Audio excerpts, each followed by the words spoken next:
Per order, Simon Schaefer from Allied for Startups, Adrian Mayans from Glovo, Tomás Penaguião from Bind VC, and to help us moderate and also contribute, Miguel Aguiar from Startup Portugal. Thank you. Good morning, everyone, and thank you for being here today. We're going to talk about Europe and startups in Europe. And Europe is often described as a fragmented, slow, and a regulation-heavy continent. But that is only a part of the story of Europe. Europe is also the largest market one of the largest markets in the world. It is becoming more intentional about technological sovereignty, and it has the institutional depth to support long-term innovation. So the real question here for today is not whether Europe has assets, because it does. The question is whether Europe can turn those assets into true growth engine for startups and scale-ups. So just to make start with a show of hands, who here generally believes Europe is already operating in a single-scale market, not in theory, but not on paper, but in practice for your startup or your portfolio? Wow, so many. Okay, that's what I thought, because that's not. I think that's an honest answer. I've seen. I'm amazed because not one single of you raised your hand, so that is significant. Because we keep writing in strategy documents and talking it on stages like this one, but the founders in this room know the truth better than anyone. So let's talk about this, and more importantly, what would actually take to change that answers. So starting with Adrian, let me come to you first. Based on Glovo's journey scaling across Europe and beyond, what are the main barriers to scale in Europe, and what are the advantages that people still underestimate? Thank you very much. So Glovo was founded 10 years ago in Spain, in Barcelona, and since then we have expanded it across 22 markets, to build the largest marketplace in your city. So we need to deal with city-by-city complexity, which already implies that there is some local legislation that you need to deal with. And on top of that, every time you want to open into a new market, you need to fight against, you need to establish a new company, you need to set up comply with all the regulations. So I would say that the main barrier that we have in Europe is the fragmentation in the regulation. Of course, there are good things about being in the European Union. For example, I don't need a visa to come to Portugal, or I can move talent. People can move freely, goods can move freely, but for services to establish in different markets, I think it's quite different, and it's difficult. I think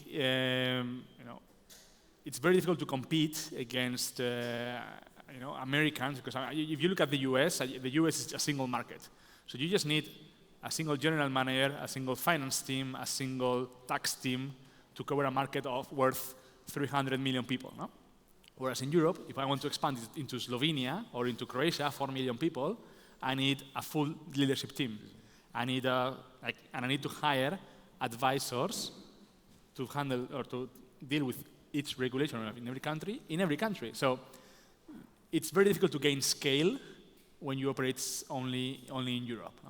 And we're seeing that. And you have people that come with, other companies that come with their home market being the US, where they have a lot of scale, they have huge profit pools, and they come to Europe, and then they smash you simply because they are more efficient, because their overhead is much lower, and their simplicity is bigger.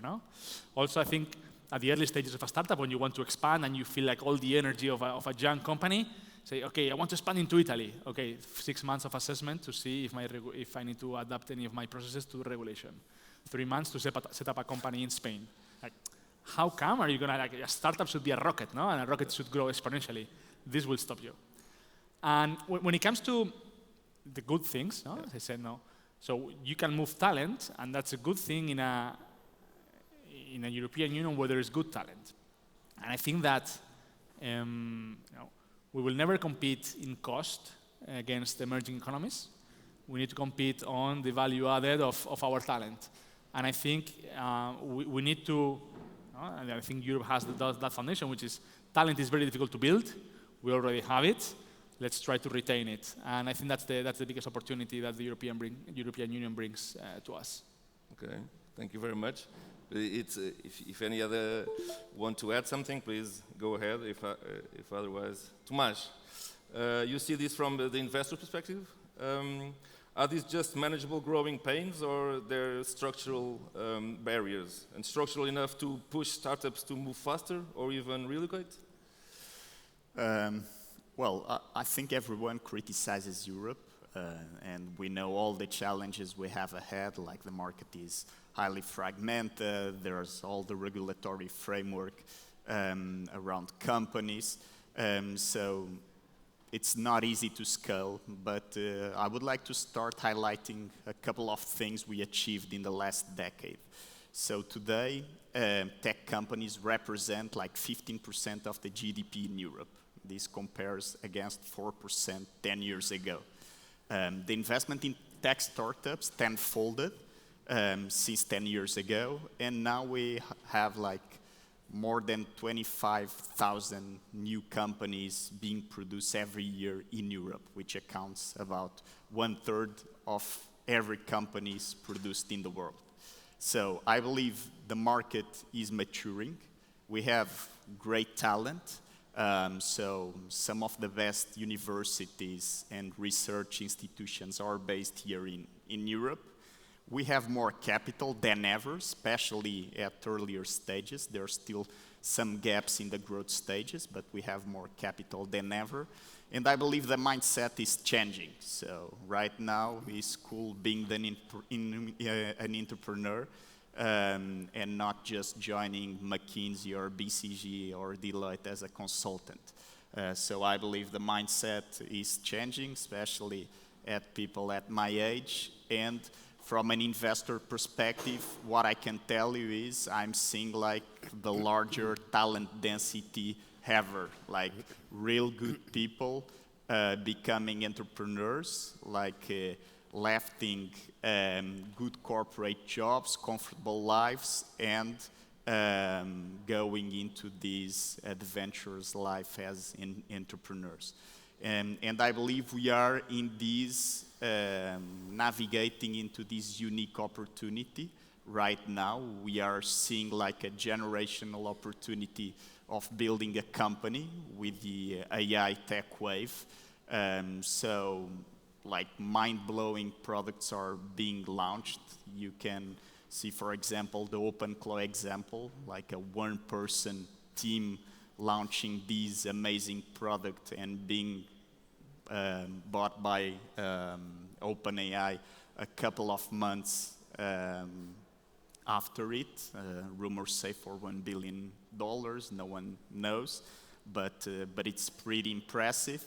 So right now the problems comes with scale. So like if you look at the previous 20 years, the US has been able to produce many trillion-dollar companies. Here in Europe, we don't have even a single like $100 billion outcome. We have real great success cases like Revolut, Spotify, Klarna, Sword Health here in Portugal, but no real impressive trillion-dollar outcome. So scaling is now the main challenge, and I believe we need to address it at different points. Yeah, for sure. And I think the stability in Europe, it's an asset as well, at least for now, because it's all divided, and so it's a good thing as well. Simon, thank you for being here as well. So you've been working in EU Inc. For the ones that don't know what is EU Inc., I would like to talk a little bit about it. What needs to change? What would you like for Europe to do? And is Europe finally getting it? How does that work? Well, sure hope so. I mean, I share the perspective said before, the glass is always half full as an entrepreneur, right? I think if you look at Lovable as one of the fastest growing companies ever, it's incorporated in Delaware. And the de facto standard for investing into startups is to be a Delaware corp. That gives you several issues from many sides. If we look at both sides, startups and investors, which is what we did with the EU Inc. petition, you quickly realize that there's almost no easy cross-border investment in Europe. It's very hard to understand the gotchas, the legal hurdles in any given member state country, unless you have specific advisors invest into it and take your time and really understand. And that's often a issue for early stage companies, more so than later stage companies. Nobody says it's impossible to scale across Europe. But what is a problem is if we don't have a significantly larger amount of early stage startups, we won't have a significantly larger amount of unicorns. It's a very simple mathematical equation.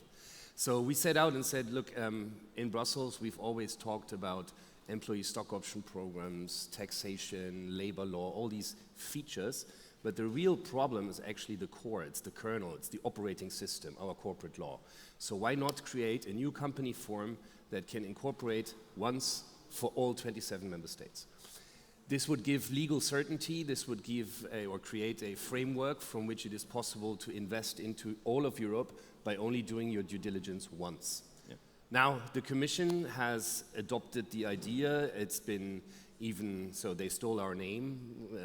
Ursula von der Leyen went on stage in Davos and said, and we call it EU Inc. We had no idea this was going to happen. But of course that's great, and the momentum is there, it's palpable, it's tangible. But now the Commission has to deliver and make sure that from the Commission to the Council to the Parliament, it doesn't get compromised and Europe is not Europing again, as we tend to know it has been for a long time. So you believe it's going to happen, or? It will happen. I've just, before going here, received a leak of what is going to be presented on March 18th. I can't wait to get back to my computer and read it. Okay. But I believe it's going to be always a compromise. So Europe is a peace project. It's a peace project. Europe has been built around creating peace. It's not an economic zone. It wasn't intended to, and as such, it's built on compromise. And that's probably this time, that's not a good thing to have. We really need to do something different now. And we are still discussing about, is it going to be for every company, just for startups? How does it work? That's one interesting thing. So the incumbents, the pushback, what we don't want to see from other parties is usually trade unions and notaries, right? Trade unions, labor protection, those are concepts from the industrial age. We're looking at the digital age now, and we need to finally grasp that concept. It is severely different. As an example, employee stock option programs. We suggest that employees should become shareholders. So it makes a lot more sense to protect minority shareholder than to go into labor protection, right? Labor protection. So there's a lot of pushback from many different angles, and we assume there must be compromise because we won't get it the way we exactly want it. Yeah. Adrian, do you think this is something that the Glovo can? I mean, I think we're already a bit old for that. No, we already have gone through that journey, but I think it's great news for the Glovo of 10 years ago, or for the new Glovo that's going to be born. I guess many more startups will be born if they see, instead of looking at the Portuguese market and the Spanish market, you look at the sum of all of them. No, the opportunity is much bigger. So, much bigger opportunity, much bigger access to funds. Yeah, sure. So I would just like to make a question for all of you. Imagine 2 years from now, having this same conversation, same stage, what needs to have changed? What would make you say Europe is finally getting it? Yeah, can start. I can start. Well, having EU Inc. implemented, I think it's a good starting point. Then again, I think we need to work all together in the regulation and trying to have a more centralized market here in Europe, making things easier for startups to expand across countries. I believe one thing as an investor that we are always talking, and it's super important for the ecosystem to thrive, is also having pension funds investing in venture capital funds. Because this is something very natural in the US, so all the pension funds have a part of their allocation to VC funds, and this is not happening in Europe. And they are crucial LPs for venture funds, and I believe we should try to make this happen. Yeah, for sure. I would say like, nothing new to what has been said here, no? But if I had to bet on two things, it would be the cross-border of movement of flow of capital, like deregularization and allowing of integration of, hey, we're talking about the Portuguese startup ecosystem, the Spanish startup ecosystem, the British startup ecosystem. Like, why don't we build a European startup ecosystem in which different investors can pull in money, and whenever they want to move from one country to another, they don't need to sell their positions, pay capital gains, then open a new fund in a different country. So that's, I think, very important. And I think the second is, talent is not staying here. Talent is fleeing to the Middle East or to the States, mostly because of two things. No, like I think startups are very afraid of hiring people because all the labor liabilities that come with whom you hire, and then of course all the taxes and stock options programs that are not viable make it very difficult for companies to offer good packages to high talented people that you want to bring from abroad. So I think those two things are the things that we need to work on in the next years to be able to create a proper ecosystem and scale the startups that we have in Europe. Let's hope so. Yeah, let's hope that in 2 years from now. Simon. Well, if we're still talking about EU Inc., we've catastrophically failed. Yeah. So you have to have a new hat in 2 years from now. I have to. I hope so. I would argue if you look at EU Inc. as sort of an operating system, as an infrastructure component, and it's bottom up and it needs to create a lot of startups, which is what we want, I think, collectively, then I think what's missing really is a proper stock exchange so that the exit side of things is also taken into account. And not forget this is a life cycle, right? It's an ecosystem, so one thing feeds the other. If we have thousands of startups created, but we don't have the proper exit channels, VCs will never get happy. IP will always still continue to flee to the United States. I had a friendly investor right now in a startup I'm invested in who said, if you're going public in London, I will probably sue you because it's ridiculous, you need to do it in the US, right? So unless we change this as well, I think we're still far away from our full potential. Okay, thank you very much. I don't know if any questions from the audience that want to make it? No? My God. You don't raise hands, you don't make questions. Okay, so I think Europe does not lack talent. Like I think it's perfectly clear that it doesn't lack talent, like you said, and we have the universities, we have capital, we have ambition. What we often lack is the ability to connect those assets into a system that allows companies to scale with speed and confidence. If Europe wants to become a true growth engine, it needs to reduce friction, connect ecosystems, and make scale feel practical, not theoretical. But I think we need you all to create the big next EU tech giants.